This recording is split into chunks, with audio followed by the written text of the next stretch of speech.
지금은 되게 늦은 시간이에요. 제가 업무상 공연 이런 업무도 하는데 오늘 야외 공연이 있었어요. 그런데 원래 컨셉이 이렇게 소규모 공연인데 오늘 굉장히 많이 오신 거예요. 그래서 오늘 왜 이렇게 많이 오셨지? 그렇게 생각을 해봤더니 오늘이 10월의 마지막 날인 거예요. 그러니까 혹시나 또 사고가 날까봐 제가 끝까지 그 한 분 한 분씩 나가는 거를 다 보고 그렇게 이동을 하느라고 교회를 가는 그 약속이 돼 있는 날이었어요. 그래서 되게 늦게 갔다가 지금 와보니까 시간이 되게 많이 늦은 거예요. 이거는 정말 좋았어요. 왜냐면 그런 것 때문에 사실 공무원 하는 보람을 느끼는 것 같아요. 정말 많은 분들이 진정으로 행복해 하시는 거예요. 그 공연을 보면서 정말 이 소규모 공연에서도 떼창이 가능하다는 걸 제가 오늘 느꼈어요. 공연은 정말 많은 분들한테 행복을 줄 수 있거나 이런 것 때문에 제가 그 업무를 통해서 저도 스스로 행복하고 또 다른 분들이 행복해하는 모습을 보니까 저도 같이 행복해지더라고요. 그 화면 잠깐만 보여드릴게요.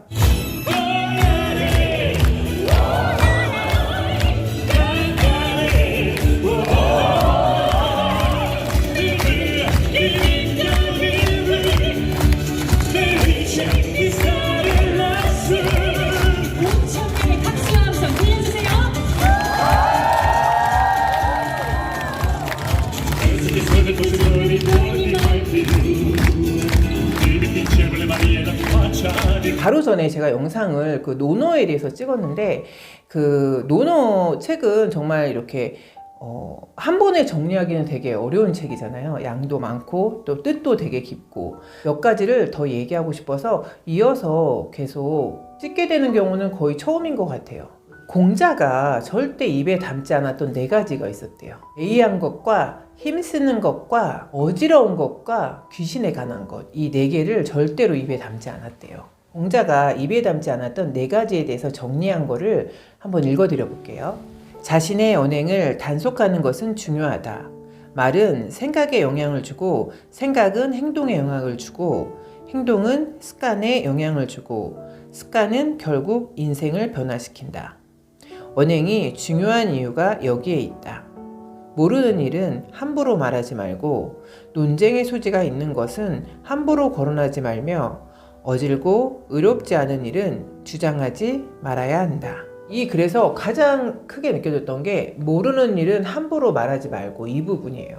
그런데 많은 분들이 저를 포함해서 모르는 부분에 대해서 지난번 얘기했던 추측하지 말라 이거랑도 연결이 되는데 모르는 부분에 대해서 추측해서 얘기하는 경우가 굉장히 많이 있잖아요. 그래서 그 추측으로 인해서 많은 사람을 공경에 빠뜨리고 그리고 그게 결국에는 부메랑이 돼서 본인이 또 그 공경함에 빠지고 정확하지 않은 사항에 대해서 추측함으로 해서 생기는 그런 안 좋은 경우가 아닌가 이런 생각이 들 때가 있어요.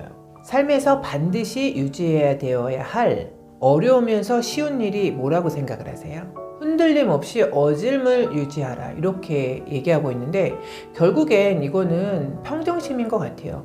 보통 때 평안하더라도 되게 막 당황스러운 상황이 발생할 때 평정심을 유지하는 사람들은 정말 많지 않은 것 같아요. 공자는 어질매에 대해서 말했고 노자는 또 도에 대해서 말했고 맹자는 호연지기에 대해서 얘기를 했는데 이 3개의 공통점이 어려우면서도 쉽다고 이렇게 설명을 하고 있어요. 타인의 잘못을 짊어지는 용기에 대해서 얘기를 하고 있는데 이 책에서는 공자가 실수한 부분에 대해서 얘기를 하고 있는데 사실 공자가 많이 실수를 했을까요? 그런데 이 공자가 그 왕을 덮느라고 본인이 그거를 알면서도 덮는 그런 사례에 대해서 나오고 있는데 어찌 보면 그 본인의 왕이 잘못하는 부분에 대해서 그 신하인 공자가 그 잘못을 알면서도 덮어쓰려고 했던 그런 용기를 발현한 부분이 있어요. 사패라는 사람이 군자는 우리들과 때를 지어서 결탁하지 않는다고 했는데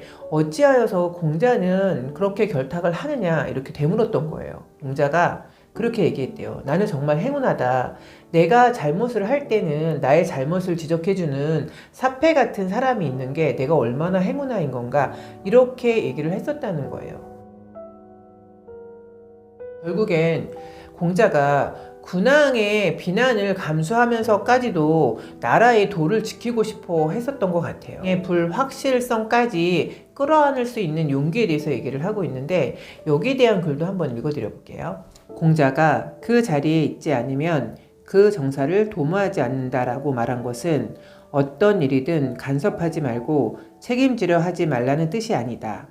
서로 상대를 신뢰하면서 다른 사람의 일에 왈가왈부하지 말라는 뜻이다. 경영자가 부하 직원에게 일에 대한 권한을 넘겼다면 부하 직원이 뭘 하든 관여하지 말고 시행착오를 겪도록 내버려 두어야 한다.